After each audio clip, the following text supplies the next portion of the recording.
Après avoir décrit les faits sous différents angles dans la première partie de notre émission sur les abus contre des femmes dans la nuit du Nouvel An, dans cette deuxième partie, nous examinerons la question suivante. Ces incidents feraient-ils vraiment partie d'un plan plus vaste, habilement mis en œuvre et porteur d'une importance stratégique de grande ampleur? Serait-il comparable aux abus sexuels et viols en masse dont furent victimes les femmes qui manifestaient sur la place Tahrir dans le centre du Caire le 10 juillet 2013? Car alors, ce ne seraient pas seulement les violences qui auraient été habilement planifiées à l'avance, mais aussi la manière dont elles ont été publiées. Cela voudrait donc dire que la nouvelle des abus contre des femmes dans la nuit du Nouvel An n'est pas parvenue par hasard au public, au travers d'internautes qui exprimaient leur mécontentement sur les réseaux sociaux, ou bien parce que des cas isolés de la presse régionale les ont évoqués, mais que ces fuites d'informations avaient été habilement calculées. L'accusation souvent entendue, selon laquelle les médias auraient intentionnellement passé les incidents sous silence, s'avérerait n'être rien d'autre qu'une manœuvre réfléchie d'un bout à l'autre. Et c'est exactement ce dont nous parlions dans l'émission du 11 janvier 2016 en langue allemande. Un nouvel ordre mondial, qui a deux méthodes d'action. Il s'agit apparemment d'une double stratégie des bâtisseurs du nouvel ordre mondial. D'un coup imparable, comme dans une prise en tenaille au jeu du moulin. Dans une tenaille, un pion de l'adversaire peut être pris à chaque tour sans que celui-ci puisse prendre de mesures efficaces contre. Ainsi, d'un côté, on laisse entrer des réfugiés en masse avec la politique d'accueil.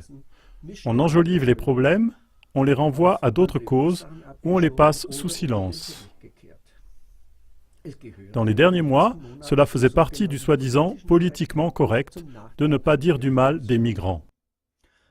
Mais d'un autre côté, lorsque des problèmes causés par l'immigration de masse sont dévoilés, on se sert de la deuxième partie de la tenaille.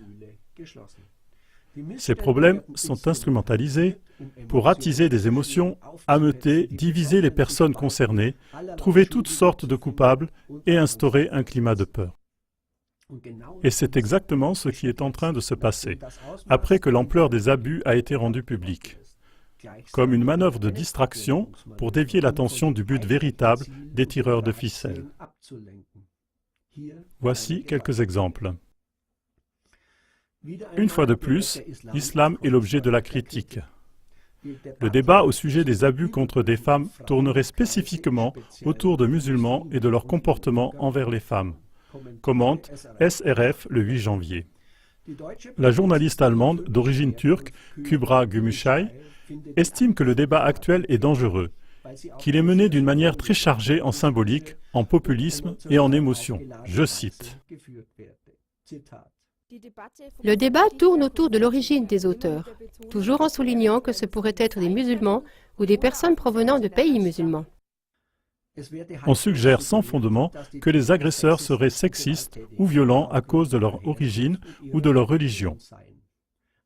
Ici aussi, on est en présence de ce qu'on appelle le combat des cultures.